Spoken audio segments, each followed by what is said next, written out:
ایک مرتبہ پھر آپ کو پروگرام میں خوش آمدید کہتا ہوں. تو بات ہو رہی تھی دینار العیار کی. لہٰذا اس نے توبہ کا پختہ ارادہ کیا اور سر آسمان کی طرف اٹھا کر کہنے لگا، اے اللہ، میں نے اپنے سارے معاملات تیرے حوالے کر دیے،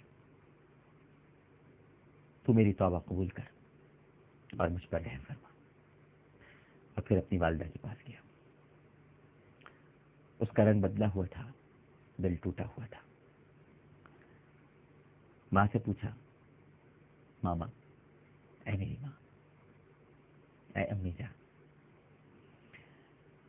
مجھے یہ بتا کہ بھگوڑے غلام کے ساتھ، یعنی جب اس کا مالک اسے پکڑ لے بھگوڑے غلام کو، تو اس کے ساتھ کیا سلوک کیا جاتا ہے؟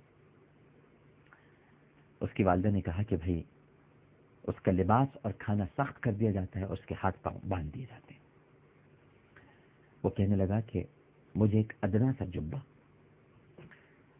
اور کچھ جو چاہیے، اور میرے ساتھ ویسا ہی سلوک کرنا جیسے ایک بھگوڑے غلام کے ساتھ اس کا آقا کرتا ہے. شاید میرا مولا میری ذلت دیکھ کر مجھ پر رحم کر لے. دیکھیے، جب انسان کے دل کی دنیا بدلتی ہے نا، تو اس کے الفاظ بھی بدل جاتے ہیں، اس کے انداز بھی بدل جاتے ہیں. اطوار تو بدلتے ہی بدلتے ہیں. سب سے پہلے لہجے تبدیل ہوتے ہیں، تواضع آ جاتا ہے لہجے میں، گفتگو کے ہر انداز میں تضرع شامل ہوتا ہے، الہ و زاری ہو جاتی ہے. اس نے کہا کہ اے میری پیاری ماں، بس تو میرے ساتھ یہی سلوک کر، ایک ادنا سا جبہ کچھ جو دے دے اور مجھے باندھ کے رکھ، اور وہی سلوک کر جو ایک آقا اپنے بھگوڑے غلام کے ساتھ کرتا ہے. جو اس نے مانگا، ماں تو ماں ہے، پہلے بھی جو کہتا تھا ماں دے دیا کرتی تھی، اب بھی اس نے جو کہا، ماں کا دل تو نرم ہوتا ہے، موم ہوتا ہے. ماں نے وہ دے دیا. جب رات چھا گئی تو رونے لگا،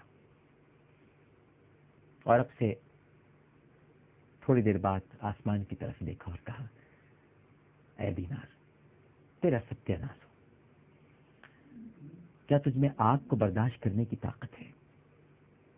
جب تجھ میں آگ کو برداشت کرنے کی طاقت نہیں ہے تو پھر تو جبار کے غصے کی کیسے در پہ ہوا؟ کیا ہو گیا تھا تجھے؟ صبح تک اسی طرح کہتا رہا، یہی جملے دہراتا رہا.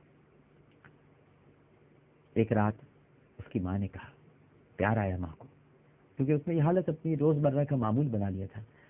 ماں اس کے پاس آئی، تھوڑی دیر کے لیے بیٹھی اور کہا کہ بیٹے، اپنی جان کے ساتھ نرمی کر، مت کر اتنا، اپنے ساتھ اتنی سختی مت کر.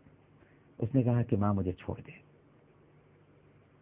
میں تھوڑا سا تھک لوں تاکہ لمبا زمانہ آرام کر سکوں، مجھے تھکنے دے. اے اماں جان، مجھے اللہ سبحانہ و تعالیٰ کے سامنے کھڑا ہونا ہے، اور یقین کر لیں میری ماں، میرا کھڑا ہونا بہت لمبا ہوگا، بہت لمبا ہوگا. میں نہیں جانتا کہ میرے بارے میں کس چیز کا حکم کیا جائے گا، کیا حکم دیا جائے گا، کہاں رکھا جائے گا، میں نہیں جانتا. میرا ٹھکانہ کیا ہوگا. مجھے ایسی تھکن کا خوف ہے جس کے بعد کوئی راحت نہیں، اور ایسی ڈانٹ کا خوف ہے جس کے بعد کوئی معافی نہیں. اس کی والدہ نے کہا کہ بیٹا اچھا ایک کام کر، تھوڑا سا آرام کر لے. اس جوان نے کہا کہ میری پیاری ماں، میں نے تیرے ساتھ بہت برا سلوک کیا ہے، اب آرام ہی تو ڈھونڈ رہا ہوں. اماں جان، آرام ہی تو ڈھونڈ رہا ہوں، کیا تو میرے لیے رہائی کی ضامن بنتی ہے؟ اس کی والدہ نے کہا کہ پھر میرا ضامن کون بنے گا؟ اس جوان نے کہا کہ پھر تو مجھے اپنے حال پر چھوڑ دے. اے اماں جان، کل تو ایسی مخلوق کے ساتھ ہوگی جنہیں جنت کی طرف لے جایا جائے گا اور مجھے جہنم کی طرف لے جایا جائے گا. پھر ناظرین کرام، اس کی ماں جب ایک رات اس کے پاس سے گزری تو وہ سورہ حجر کی یہ آیت پڑھ رہا تھا، تیرے رب کی قسم،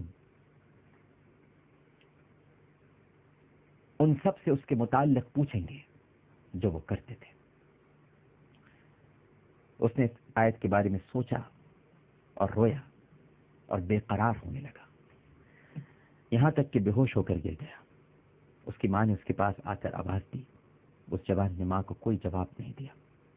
ماں نے کہا، اے میری آنکھوں کی ٹھنڈک، اے میرے جگر گوشے، اے میرے پیارے، میری اور تیری ملاقات کہاں ہوگی بیٹا؟ اس نے نہایت پست آواز سے کہا، اگر تو مجھے میدان حشر میں نہ پا سکے نا میری ماں، تو داروغہ جہنم سے میرا پوچھ لینا۔ پھر ایک چیخ ماری اور اس کا انتقال ہو گیا۔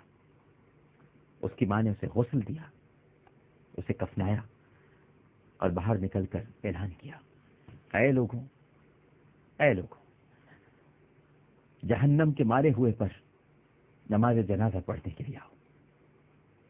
ناظرین کرام، جب اس کی ماں نے یہ اعلان کیا نا،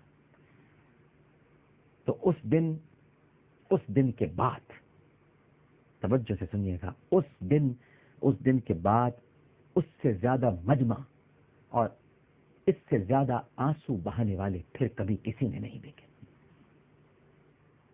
ایسا بھرپور اس کا جنازہ پڑھا گیا، یعنی پروردگار نے اس کی توبہ قبول کر لی۔